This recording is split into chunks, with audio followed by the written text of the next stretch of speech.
talking about sustainable na mga livelihood projects, meron din si Pastor na isulong din. Tinatawag niyang Sustainable Livelihood Programs Expansion. I-expand niya yung existing law na RA 10869, National Employment Recovery Strategy, kung saan dito rin po magkakaroon ng increased funding allocation specifically para sa sustainable livelihood programs under the DSWD, focusing on skills relevant to local job markets. So dun po, yun nga, minsan na din po natin na-discuss about sa self-reliance, bawat pong mga town, bawat cities, municipalities, may kanya-kanya po yung mga specialty na mga products, doon po sila susuportahan. May research and development, may proper skills and training po ang gagawin dyan para talaga ang bawat mamamayang Pilipino makakatayo na sila sa kanilang sariling paa. So, dyan po susuportahan ang livelihood programs. So, dito po, ang gagawing pag-amyenda, magkakaroon ng establishment din ng mga partnership with business organizations to create mentorship programs aimed at aspiring entrepreneurs. So, yun din, yun nga, tulong-tulong pa rin, di ba? So, si rich people, again, will reach out to the downtrodden, to the impoverished Filipinos para iangat din yung buhay nila. So, sa pag-implement po dyan, yun nga, di ba, i-increase yung funding para sa existing SLPs or yung Sustainable Livelihood Programs under the SWD, focusing on skills relevant to the local job markets and partner with the business organizations. So yun po ang magiging projects ni Pastor, no, for the SLPs. So aside po dyan, makikita po natin, di ba, kumbaga, magiging all-encompassing, comprehensive. Di ba? And realistic also, di ba, ang magiging projects ni Pastor para po sa ating mga mamamayang Pilipino. Yun, no? At exciting ako. I'm excited dahil itong mga programa ni Pastor, kita naman natin si Pastor, wala siyang ipinangako na hindi niya tinupad. Correct. And then, ako na taga KOJC, kitang-kita naman, di ba? Ano yung naging resulta ng trabaho ni Pastor as a leader ng KOJC at na-witness yan na ating mga kababayan. And we sa KOJC would like to see that the whole Philippines ay tulad ng KOJC in terms sa sustainability, in terms sa yung the kingdom living, that having a decent life. When you live a life, akala nila luxurious yung life natin. No. Sabi ni Pastor, this is a decent life. If you have that kind of thinking, Attorney Kay, katulad ng pag-iisip ng Pastor, yung nakikita mong wealth, dapat nang iniisip natin, this is what I deserve. You cannot say this is a luxurious life because I deserve this. This is a life that is decent for me. Yes. Dapat ganun na iniisip natin ng mga Pilipino. We pay our taxes and we want our government to give us a decent life. Correct. The luxurious life you're saying that we are living here in the kingdom, gusto natin ganun din ang life ng mga Filipino if we have a government that is zero corruption. Correct. And to add also, no, since we're still in sustainable livelihood projects, ito pa ang naisip din ni Pastor dyan. Kasi nga, kailangan natin i-train din yung mga skills ng mga mamamayang Pilipino. Gagawa siya ng isang training facility. Malaking building yan. Sabi nga niya, ang goal, dapat 10,000 employees ang mapoproduce yearly. So sa training facility na yan, kumpleto na. Kung skills mo nasa, kumbaga sa construction, dyan, meron ding training para dyan. May isang part dyan na part ng building na yun ang ititrain sa'yo. Kung doon ka naman sa pagtuturo, kay dyan, meron ding training, specific training yan. So again, 10,000 employees. So at saka regionalize yan. Hindi lang dito sa parte ng Manila. So lahat-lahat ng mga region, nakadistribute yan. So yun po ang naisip ni Pastor na para talaga masiguro na merong pangkabuhayan ang bawat mamayang Pilipino, lalong-lalo na yung mga nasa class D and E. Imagine mo, di ba, 10,000 employees, pero well-equipped na yan. Di ba, handa na sila para kung sakali mang gusto natin magpadala pa ng mga OFWs na able na talaga, so pwede din sila. Or pwede din gamitin kung sakaling ipupush na yung National Superhighway, no?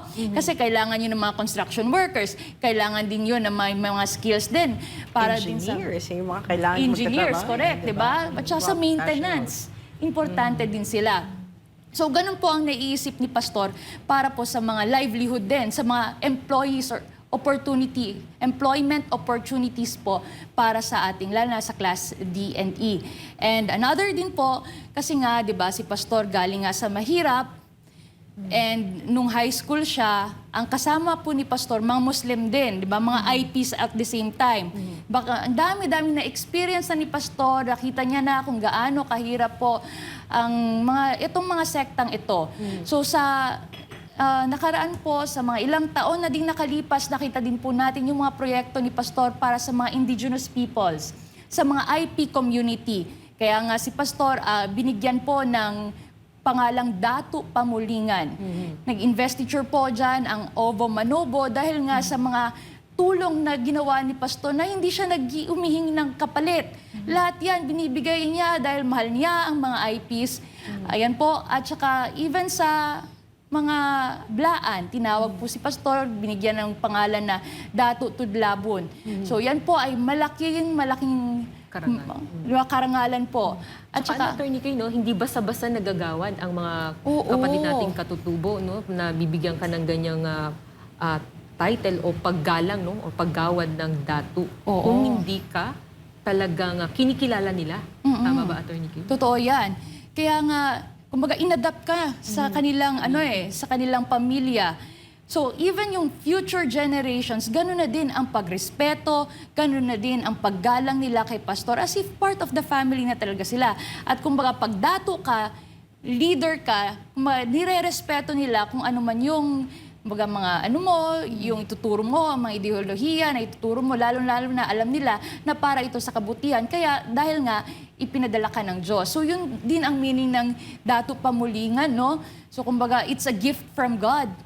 Ganon din kaya binigyan nila ng pangalang ganyan. So si Pastor po sa mga indigenous peoples, ang dami-daming naging proyekto ni Pastor.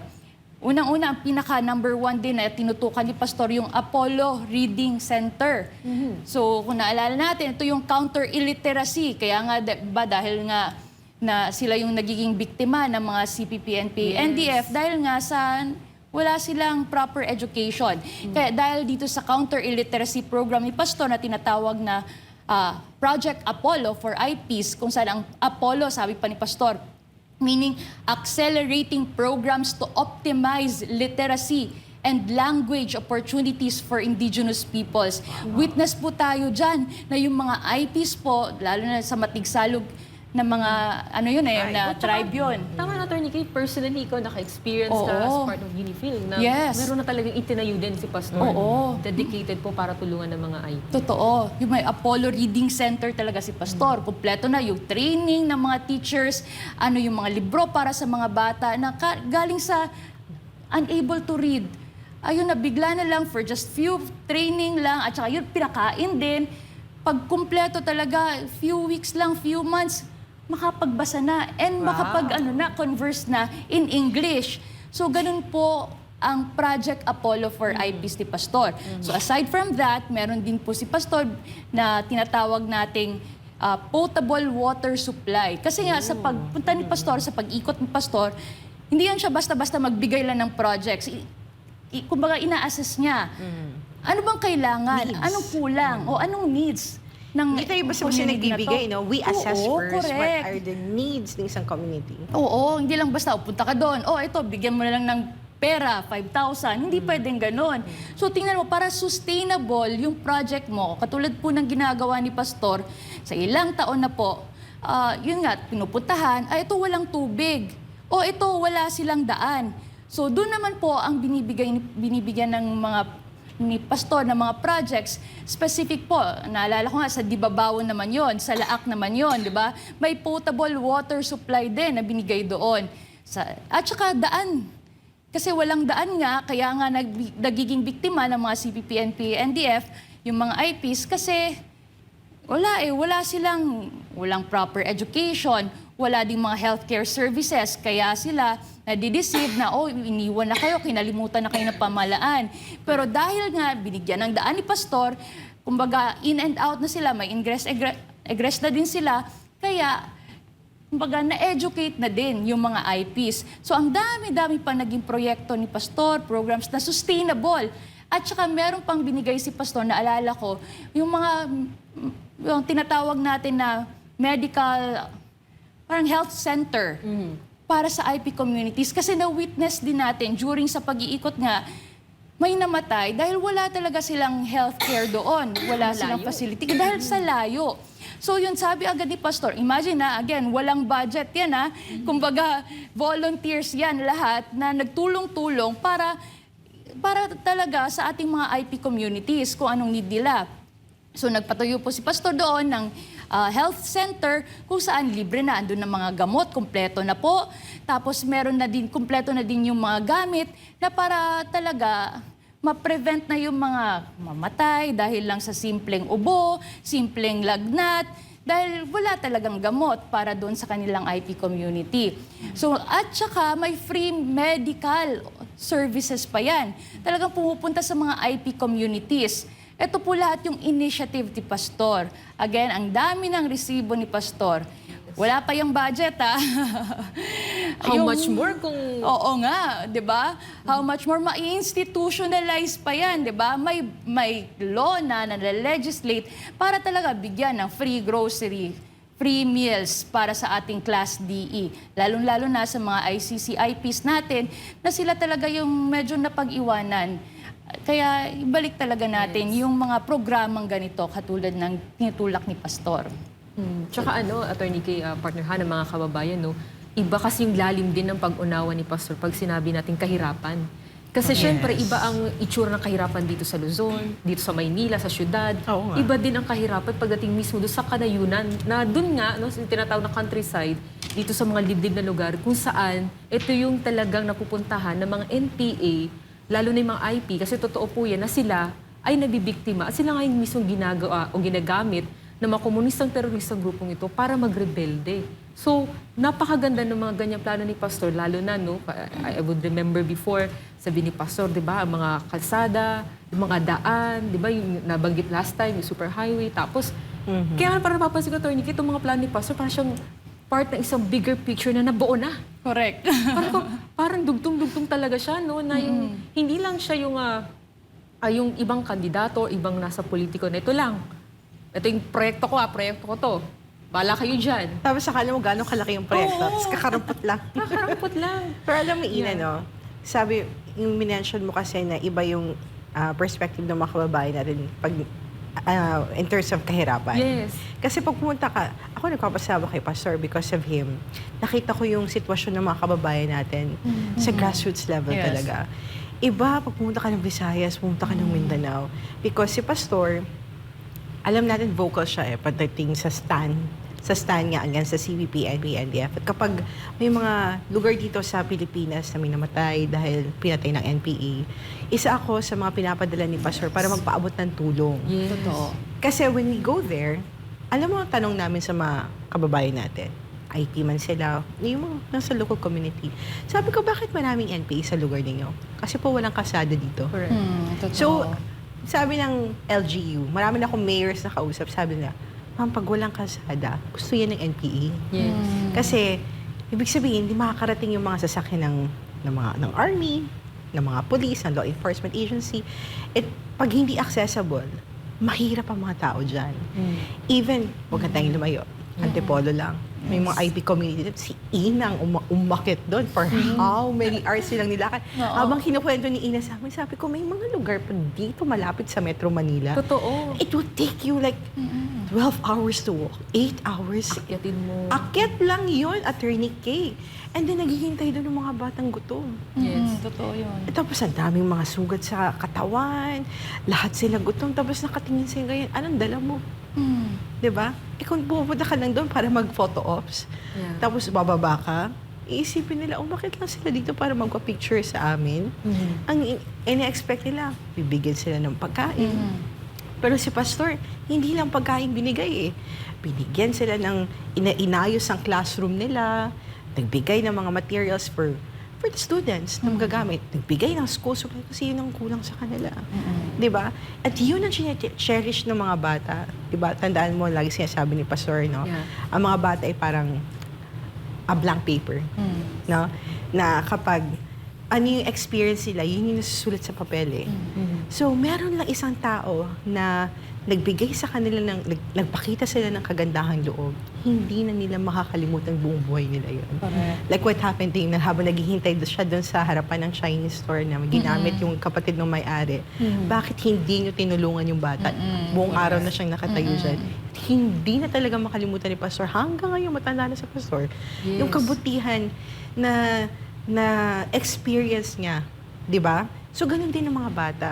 Kaya si Pastor, when he made that promise to the Almighty Father na kapag nakatanggap siya ng pagpapala, talagang tutulungan niya yung mga mahirap. And that is why here in the kingdom, majority of the members, galing sa mahirap. Correct. And look at their lives now. Correct. Disenteng pamumuhay ang binigay ni Pastor sa mga kapatid natin. Totoo. Di ba? Dito Oo, sa yan. KOJC. Oo nga. Alam mo, partner Hannah Tornquez, pasensya na. Kasi habang naririnig ko yung diskusyon natin, hindi ko maiwasang masaktan na sa dami ng tinulong ni Pastor, na hindi naman niya trabaho yun. You know, yung nangyari ngayon, na not even a thank you or what, na hindi naman din expect. Pero you know that kind of thing na, tapos ngayon nandito pa rin si Attorney Kay saying na grabe pa rin yung pinaplano ni Pastor. So kayo na rin po mga kababayan, no, na hindi po nagmamaliw si Pastor ng ano pa yung kabutihang maibibigay.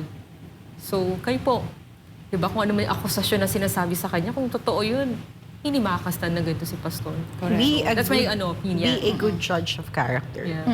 Is this the kind of person Correct. that yung mga nananira kay Pastor, kayang gumawa ng ganitong kabutihan? I mean, you cannot give what you do not have, Attorney Kay. Totoo. So kung wala kang ganong klaseng pag-ibig at malasakit sa kapwa, di ba?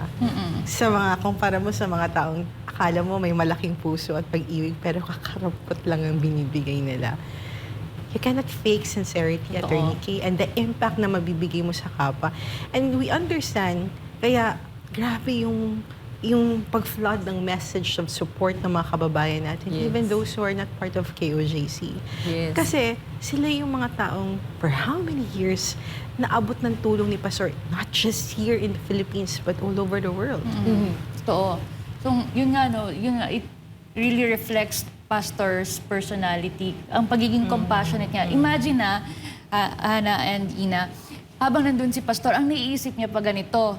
Ang dahilan daw bakit Father's will, kalooban ng Ama na andun si Pastor para makita niya kung ano yung kalagayan ng mga nasa preso, ng mga nakadetain, di ba? Mahirap pala, ganito pala ang kumbaga inhumane minsan ang treatment.